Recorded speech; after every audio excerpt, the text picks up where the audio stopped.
We'll begin with opening statements. The chair is now recognized. 18 cities, 11 states, 3 counties, and the District of Columbia are sanctuary jurisdictions, accounting for 31% of the population in this country. 31% of the American people, almost one-third of the American people, live in a city, county, or state where the left-wing leadership tells local law enforcement not to work with federal law enforcement. Now, what does that mean in practice?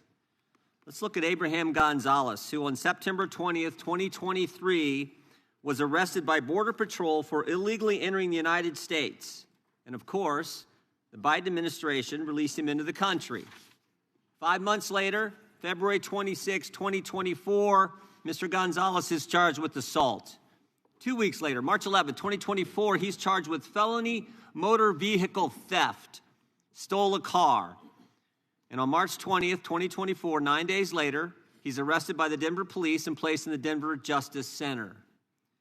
6 days later, March 22nd, 2024, ICE sends a detainer notice to the Denver Justice Center saying this: if you're going to release Mr. Gonzalez, can you give us a heads up?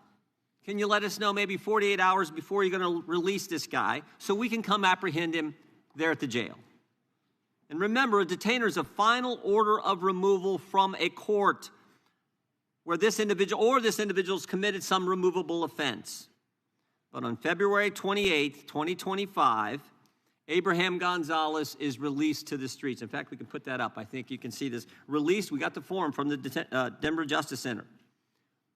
What kind of inmate was Mr. Gonzalez for those 345 days that he was in the Denver Justice Center? We have that too. Violent to the staff, keep separate. So this guy was so bad, you had to keep him away from other inmates. He'd already assaulted some staff member, but Denver released this guy to the streets and instead of turning him over to ICE agents who would have come to the jail and arrested him there. And of course, we all know what happens. When the officers did apprehend Mr. Gonzalez out on the street, he assaulted one of the officers. This is what happens when you have a sanctuary jurisdiction. Right now in Minnesota, there are 1,360 detainer notices for violent offenders.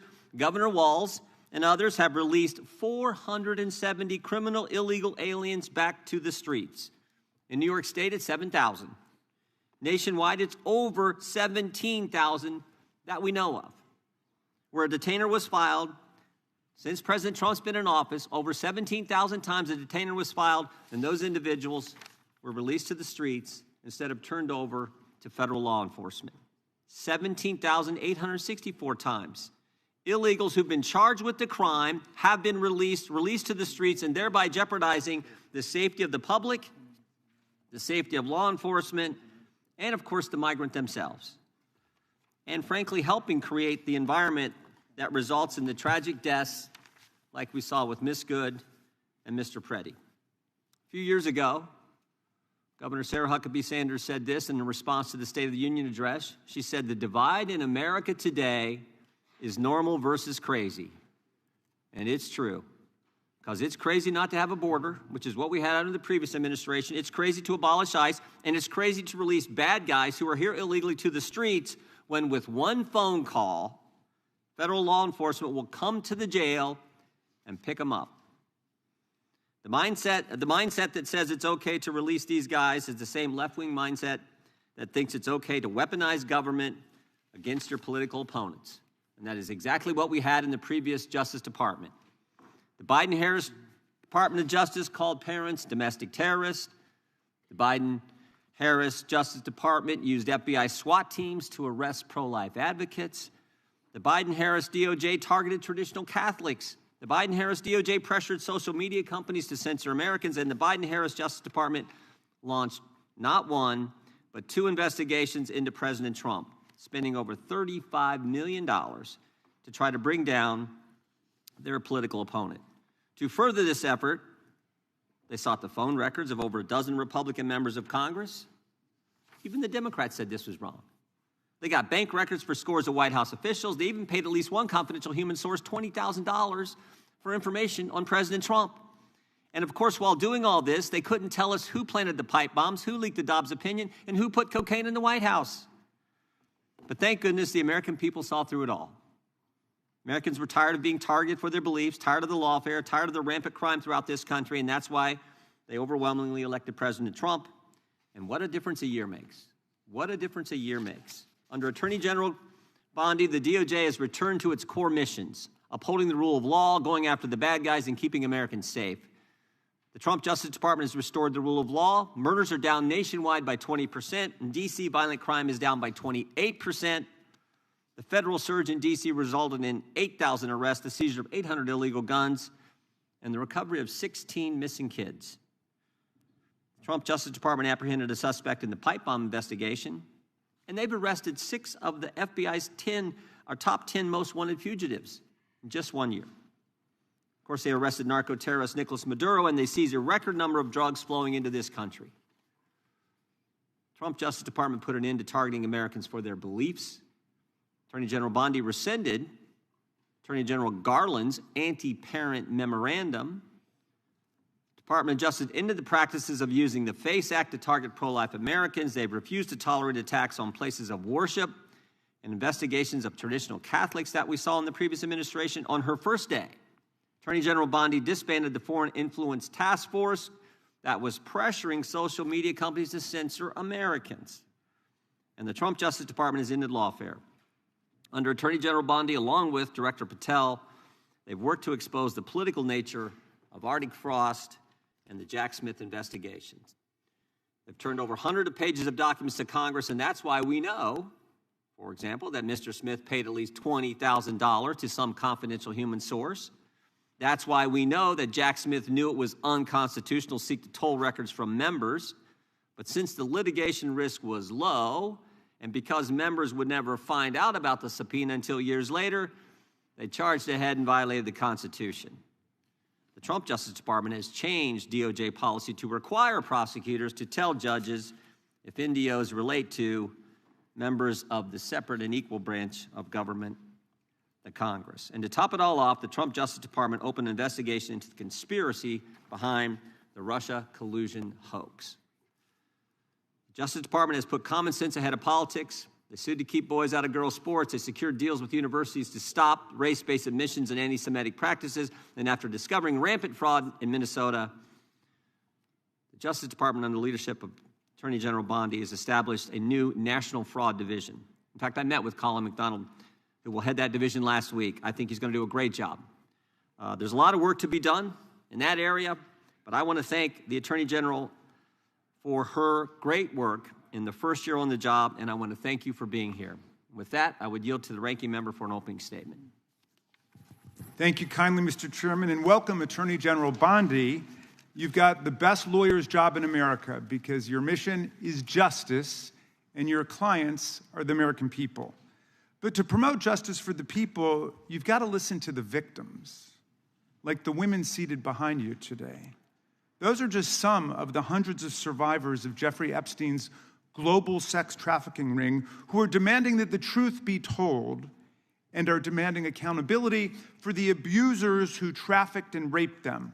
You still haven't met with these survivors. So with their permission, let me introduce to you the survivors and late survivors' family members who are present today.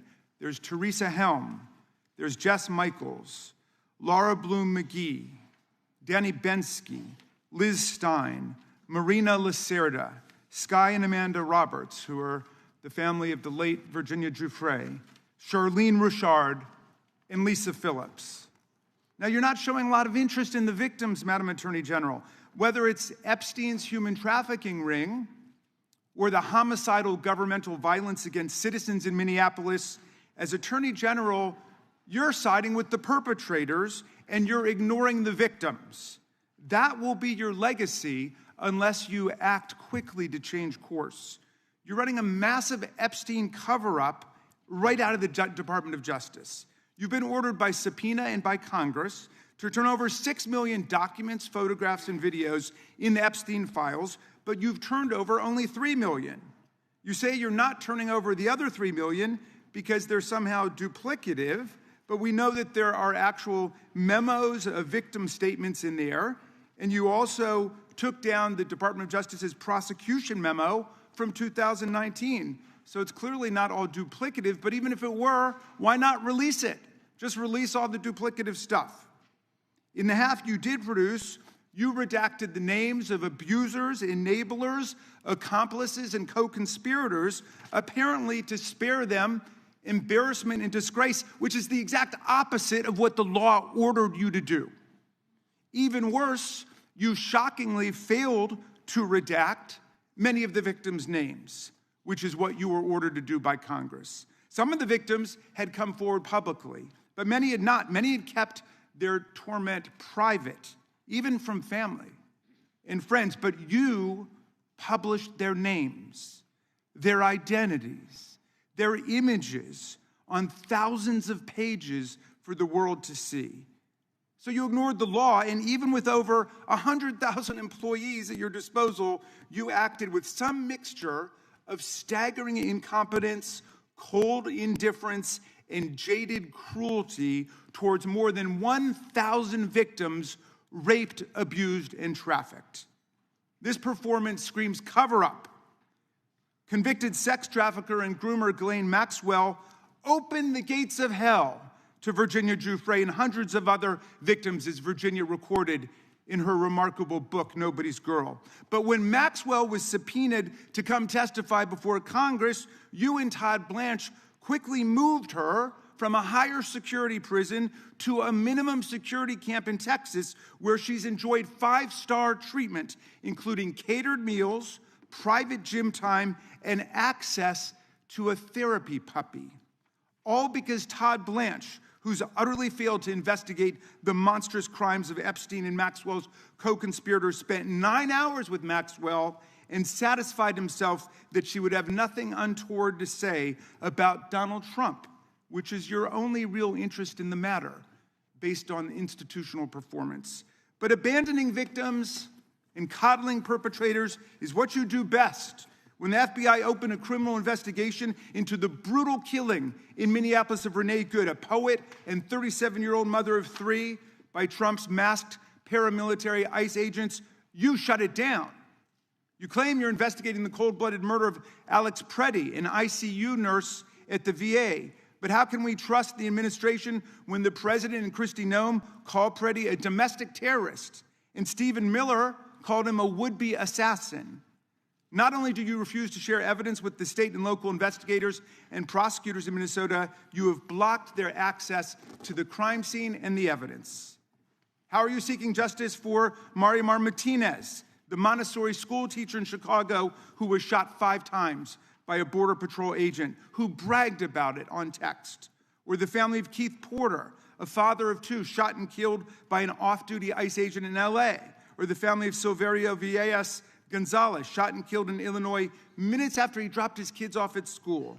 There's no sign of any movement at the Department of Justice. You even launched a criminal investigation into Renee Good's grieving widow. How sick is that? But it's even worse. You've turned the People's Department of Justice into Trump's instrument of revenge. Trump orders up prosecutions like pizza, and you deliver every time. He tells you to go after James Comey, Letitia James, Lisa Cook, and Jerome Powell, the head of the Federal Reserve Board, and members of Congress like Adam Schiff, Mark Kelly, Alyssa Slotkin, Chrissy Houlihan, Jason Crow, Chris DeLuzio, and Maggie Goodlander, to name a few, and you snap to it. You replace real prosecutors with counterfeit stooges who robotically do the president's bidding. Nothing in American history comes close to this complete corruption of the justice function and contamination of federal law enforcement. And the good news is many serious lawyers at DOJ, including some of your own original appointees, have refused your lawless orders. Danielle Sassoon, your original pick for acting U.S. Attorney in Manhattan, resigned rather than follow your corrupt order to quash an indictment against Mayor Eric Adams as a political favor from Donald Trump. A Federalist Society member who clerked for Justice Scalia, U.S. Attorney Sassoon refused to participate in this blatantly corrupt scheme. Her top assistant, Hagan Scotton, an Iraqi war vet and 2-time Bronze Star recipient who clerked for Chief Justice Roberts, and then Judge Kavanaugh, promptly resigned too, writing to your office, quote, "I expect you will eventually find someone who is enough of a fool or enough of a coward to file your motion, but it was never going to be me. You and the president nominated Eric Siebert, a 15-year career prosecutor, to be your U.S. Attorney for the Eastern District of Virginia. But after 5 months of investigating Letitia James and James Comey, he found no evidence to justify criminal charges. So you forced him out.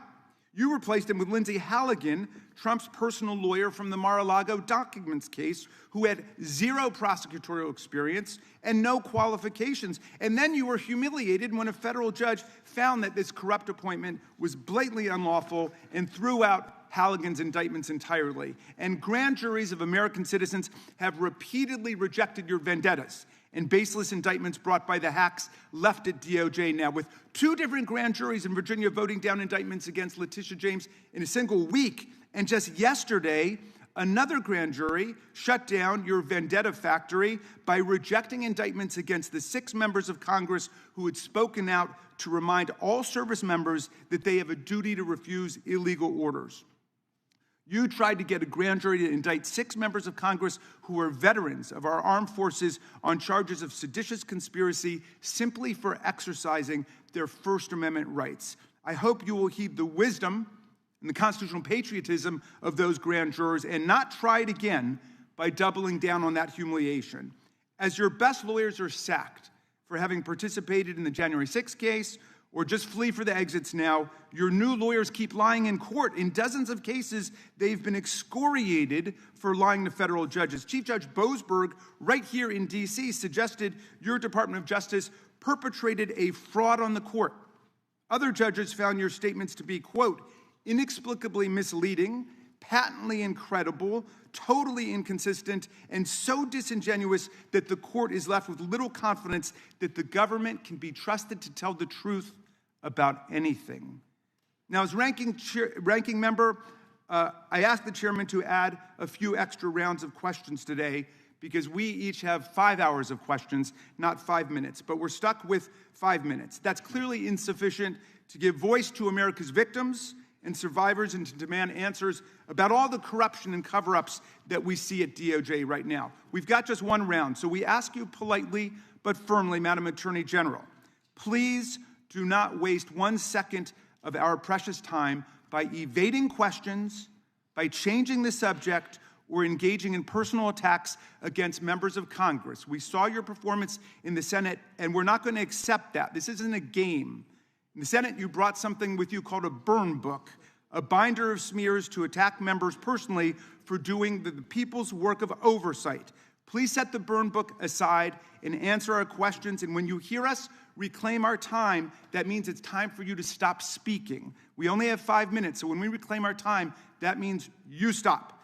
And if you don't, we will ask the chair to stop the clock and let you go on his time. The quality of justice in America depends on the character of our government. Please do your job and bring the Department of Justice back from the brink. The survivors seated behind you and the American people watching everywhere deserve a Department of Justice worthy of its name. I yield back, Mr. Chairman. Without objection, all of the opening statements will be included in the record. We will now introduce today's witness. The Honorable Pamela J. Bondi has served as the Attorney General of the United States since February 5th, 2025. She previously served in the Office of the White House Counsel, 2 terms as the Florida Attorney General, and spent more than 18 years as a prosecutor. We welcome our witness and thank her for appearing today. We will begin by swearing you in. Would you please rise and raise your right hand? Do you swear or affirm under penalty of perjury that the testimony you're about to give is true and correct to the best of your knowledge, information, and belief, so help you God? I do. Let the record show that the witness has answered in the affirmative. Thank you. You can be seated. And please know that your written testimony will be entered into the record in its entirety. Accordingly, we ask that you summarize your testimony. Madam Attorney General, you may begin. Thank you. Thank you, Chairman Jordan, Ranking Member Raskin, and distinguished members of this committee. Thank you for hosting me here today. I'm grateful for the opportunity to answer your questions, highlight the work of our department, and discuss the most important topic of all, keeping the American people safe. A little over a year ago, I was sworn into office as the 87th Attorney General of the United States. I came into office with the goal of refocusing the Department of Justice on its core mission after years of bloated bureaucracy and political weaponization. The Department of Justice's core mission is to fight violent crime, protect the American people, and defend the rule of law above all else. While our work is never done, we have made tremendous progress to make America safe again. In 2025, we saw the lowest murder rate in 125 years. That's nothing short of historic. If you compare 25 to 24, here's what you'll find. The murder rate is down 21%, robbery down 23%, carjacking down 43%, gun assault down 22%, ag assault, burglary, could go on and on. Crime is declining. This did not happen by accident. The numbers tell an important yet straightforward story. President Trump has given us the resources, the support, and the leadership to protect the American people. President Trump's policies have saved lives. I cannot think of a policy outcome more important than protecting the lives of American citizens. Can you? This trend has been especially clear in Washington, D.C. and in Memphis.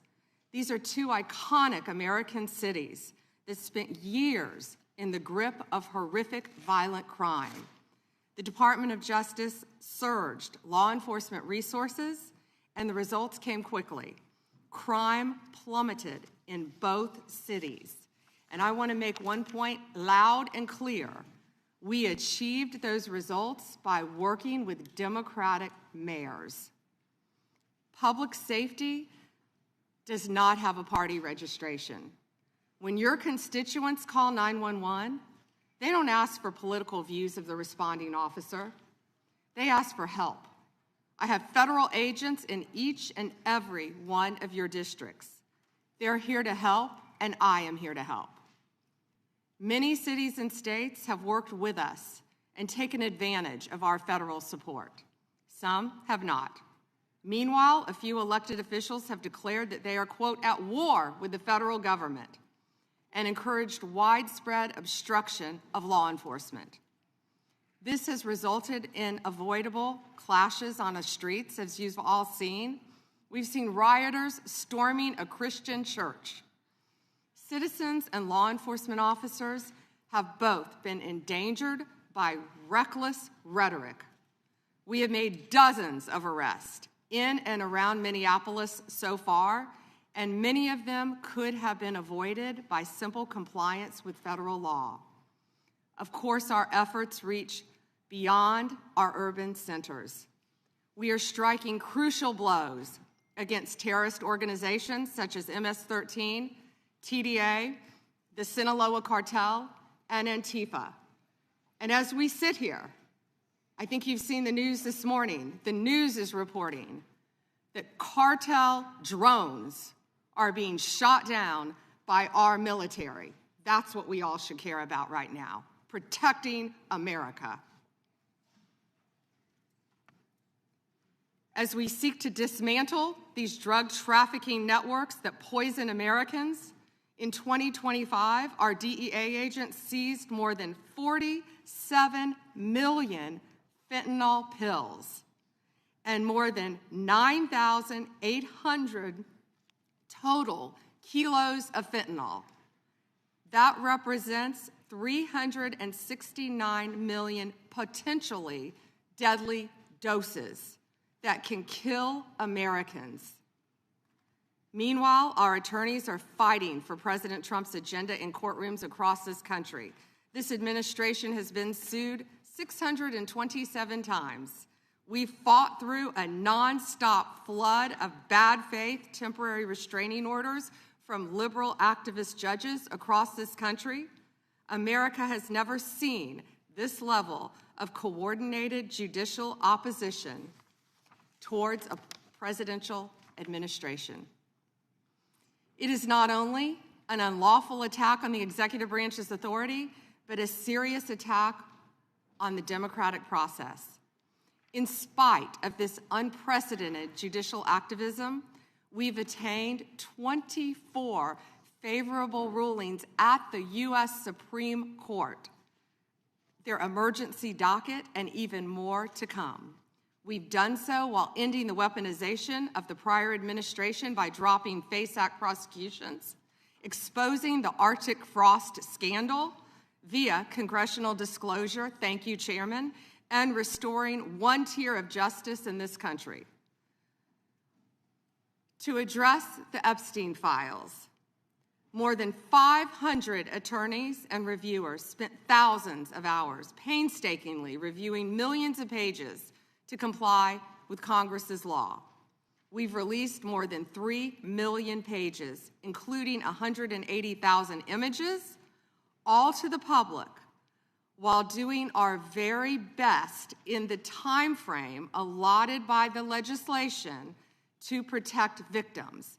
And if you brought us a victim's name that was inadvertently released, we immediately redacted it. All members of Congress, as you know, are invited to visit DOJ to see for yourselves. I want to take a moment to acknowledge the Epstein survivors who are here today. I'm a career prosecutor, and despite what the ranking member said, I have spent my entire career fighting for victims, and I will continue to do so. I am deeply sorry for what any victim has been through, especially as a result of that monster. If you have any information to share with law enforcement about anyone who has hurt you or abused you, the FBI is waiting to hear from you. I want you to know that any accusations of criminal wrongdoing will be taken seriously and investigated. The Department of Justice is committed to holding criminals accountable to the fullest extent of the law. In 2025, the FBI arrested over 1,700 child predators, a 10% increase from 2024. We also located 2,700 victims of child exploitation and shut down 3.8 million dark web pedophile accounts. 3.8 million. So please, if you have information to share that needs to be investigated, contact the FBI.